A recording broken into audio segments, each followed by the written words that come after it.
Hey gang, and welcome back. This week we have another exciting EDH game lined up for you. We got some old friends and some new commanders, so let's get right into it. This week I'm playing Roon of the Hidden Realm. Marco is playing his Riku of Two Reflections, which you saw last gameplay. Brian is playing Atraxa, Praetor's Voice. And Kevin is playing Breya, Ethereum's Shaper. For openers, I get to mulligan down to 5 and keep a sweet hand of Azorius Signet, Ancient Den, Forest, Skycloud Expanse, and Island. Kevin's opener had an Island, Narenthal's Discs, Swords to Plowshares, Mountain, Dak Faden, Swamp, and Sunken Ruins. Marco keeps a hand with Cascade Bluffs, Tropical Island, Forest, Cyclonic Rift, Torrential Gearhulk, Chaos Warp, and Take Possession. Brian's opener has Umezawa's Jitte, Mazarek Kral Death Priest, Tezzeret's Gambit, Watery Grave, Underground Sea, Court of Calling, and Masterwork of Ingenuity. Brian wins the die roll and starts us off. For his first turn, Brian plays an Underground Sea and passes to Kevin. Kevin wishes he could, but instead plays an island, which is half as good. I top deck and play a breeding pool before passing to Marco. Marco plays a tropical island and passes to Brian. Brian plays Watery Grave and passes to Kevin. Kevin plays Wooded Foothills for his turn and passes. My turn sees Ancient Den come into play, and then I cast Soul Ring, followed by Azorius Signet, suddenly making my 5-card hand not as bleak as I thought as long as I draw into some gas. Marco continues the value train and plays Volcanic Island before passing to Brian. At the end of Marco's turn, Kevin cracks Footed Woodhills, taking 1 to go find Sacred Foundry. For Brian's turn, he plays a Bayou, then casts O Naginata and follows that up with a Masterwork of Ingenuity, copying the O Naginata. Kevin plays a Swamp for his turn and immediately decides to rain on my parade by playing Dak Faden and stealing my Soul Ring. Disheartened and more than a little hurt, I play an Island and pass to Marco. Marco plays Cascade Bluff and casts Kadama's Reach, finding a Forest to the field and an Island to his hand. Brian plays Sungrass Prairies and then immediately casts Atraxa before passing to Kevin. Kevin plays Sunken Ruins and then taps 5 mana to cast Tezzeret the Seeker. Kevin uses Tezzeret's minus ability to go find Sensei's Divining Top, which Marco does not agree with. He doesn't activate Dak's ability and instead passes to me. For my turn, I top deck and play a Glacial Fortress and then cast Roon of the Hidden Realm before passing to Marco. Marco plays an Island for his turn and then casts Clever Impersonator. Kevin responds to this by casting Swords to Plowshares on Atraxa. With no other responses, Clever Impersonator comes into play as a copy of Tezzeret the Seeker, and Marco uses his minus ability to go find a Soul Ring. Brian drops Temple of the False Gods for his land for turn, and casts Atraxa again before passing to Kevin. Kevin plays a Mountain for his turn and uses Dak's ability to draw 2 cards before pitching Mindslaver and Narenthal's Disc. Kevin then decides to bring his own general to the field, and Breya joins the party. To rub salt in the wound, he then uses Tezzeret's ability to go find his own copy of Soul Ring and passes to me. I play a Gavany Township for my turn, and then let the Spirit of Magic flow through me and attack Marco's Tezzeret the Seeker. Marco plays a Forest for his turn and then taps 7 to cast Take Possession, stealing Kevin's Dak Faden. Dak Faden in turn steals my Soul Ring from Kevin, which has essentially almost made its way around the table by this point. Kevin responds though, tapping my Soul Ring and sacrificing it and one of his Thropters to kill Atraxa. For Brian's turn, he casts Umezawa's Jitte and then plays Stoneforge Mystic to go find Swiftfoot Boots. Brian then casts the Boots and passes to Kevin. At the end of Brian's turn, Kevin tops. Kevin plays a Bloodstained Mire for his land for his turn, and then casts Grand Architect. He activates Tezzeret the Seeker's second ability, paying 0 and finding Seat of the Synod. At the end of Kevin's turn, I activate Gavany Townships to put a 1/1 counter on Roon.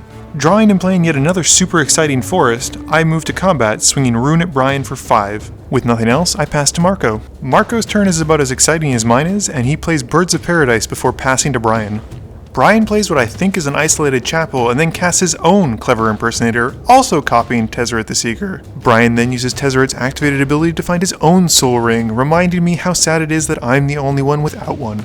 Thanks a lot, Kevin. Paying 3 mana and 2 life, Brian casts the thematically appropriate Tezzeret's Gambit, upticking his Planeswalker and drawing 2 cards. Using his remaining mana, Brian equips Stoneforge Mystic with Umezawa's Jitte and attacks Marco. Kevin responds by paying 2 mana to sacrifice Breya and her Thopter, killing the Stoneforge Mystic. Kevin's turn has him recasting Breya for 2 extra mana, then using Tezzeret's ability to untap the Seat and Soul Ring. With nothing else, he passes to me. At the end of his turn, I use Gavany Township to give Roon another counter. For my turn, I play Skycloud Expanse and then cast Solemn Simulacrum to go find another land because clearly I haven't drawn enough. I make a noob mistake and pass my combat step and instead pass my turn to Marco. Marco responds at the end of my turn by Cyclonic Rifting, but Kevin quickly stops it with an Arcane Denial. Marco plays a foil snow-covered mountain and then casts Riku of 2 Reflections. He then passes to Brian. For his turn, Brian taps Soul Ring, floating 2 colorless mana, then uses Tezzeret the Seeker's first ability to untap it and taps the Soul Ring again. He then uses that mana plus some other to cast Atraxa for the 3rd time. Brian then casts Sword of Fire and Ice.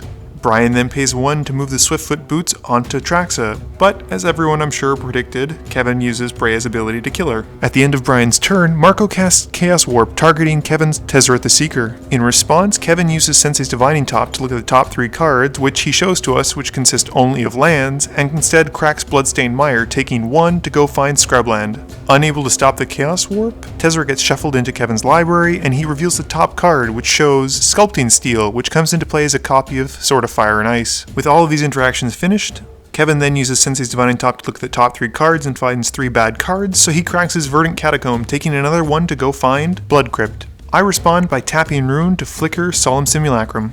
During his first main phase, Kevin taps Soul Ring to sacrifice Breya and the Soul Ring itself, killing Riku. He lets Breya go to the graveyard, which is a huge indication of what he's about to do next. He casts Scrap Mastery, and Soul Ring finally returns to the field under my control. Oh, and I guess Kevin also gets a ton of artifacts, the most important of which is Ashnod's Altar. Kevin then sacrifices Mindslaver to take over Marco's next turn. Then, having set Brian back about 1 billion turns and giving me my Soul Ring, he passes to me. Solemn Simulacrum re-enters the field, and I get to go find a basic. For my turn, I cast Cathar's Crusade, which is a good card in Roon, but not at this exact second. Moving to combat, Roon stomps his way surprisingly into Kevin's face for 6 damage. Kevin, now in control of Marco's turn, casts Torrential Gearhulk, targeting Chaos Warp. He targets one of his own Thopters and runs back over to his side. Through sheer coincidence, Kevin reveals Combustible Gearhulk and forces Marco to make the choice, which in turn makes Kevin be able to make his own choice. As a result, Kevin gets to draw 3 cards. Kevin then has Marco play a land for his turn and taps the Bird, Tropical Island, and Mountain to cast Jace Beleren, forcing us all to draw a card. Feeling like he sabotaged Marco enough, Kevin passes to Brian. Brian plays Exotic Orchard for his land, and then uses Tesseret's Minus ability to go find Gilded Lotus, killing the Planeswalker but getting him 3 mana. Paying pretty much all of his mana, Brian recasts Atraxa, and at the end of his turn, he uses her trigger to uptick Jace Beleren by 1 loyalty counter. For Kevin's turn, he casts Time Sieve, which I immediately counter. Kevin responds by casting Factor Fiction, choosing Brian. Unfortunately, I am unable to see all the cards, but needless to say, Kevin keeps a hand with Fabricate in it. With Factor Fiction having resolved, the counter spell resolves, countering Time Sieve. Kevin then casts Fabricate to go find Nim Deathmantle, which, if you've seen any primer on Breya, you'll know is the 3rd piece in an infinite combo involving Breya, Ashnod's Altar, and very obviously Nim Deathmantle. He then casts the Deathmantle, and I debate on whether or not I should flicker Breya, but the reality is she'll come back, generate more tokens, and he'll still be able to do it at instant speed, so it's not going to stop anything. With his combo assembled and no disruption to speak of, Kevin is able to win the game.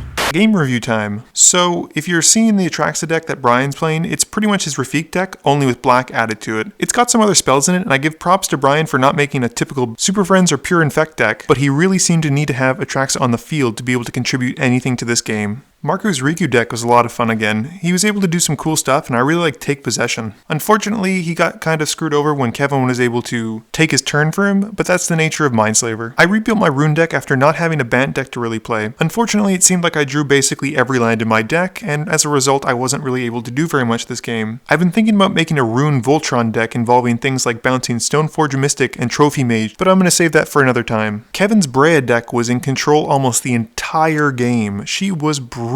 I would have been attacking Kevin right away had it not been for the fact that Breya is essentially able to kill Roon for 2 Thopters. Breya is a brutal commander and quite frankly super combo bait. It is my humble opinion that she is the strongest out of the 5 new commanders. Please be sure to tune in every Monday at 11 AM Eastern Standard Time for a new Top 10, Primer, or Gameplay video. Or, if you're looking to help support the channel, you can check out my Patreon page, linked down below. As always, thank you for watching, and please be sure to like, comment, share, and subscribe for more.